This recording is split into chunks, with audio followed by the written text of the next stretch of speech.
Hi, welcome along to a little video podcast on electrical power.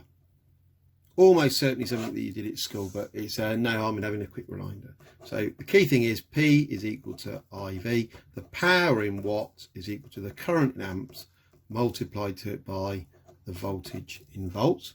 We can have a quick look at where that comes from. Q, as we said before, is equal to IT, because this is the number of coulombs per second. So if we multiply by time, it gives us the amount of charge. If we now multiply both sides by voltage, something interesting happens. Q times V. So this is the number of joules per coulomb, and this is number of coulombs.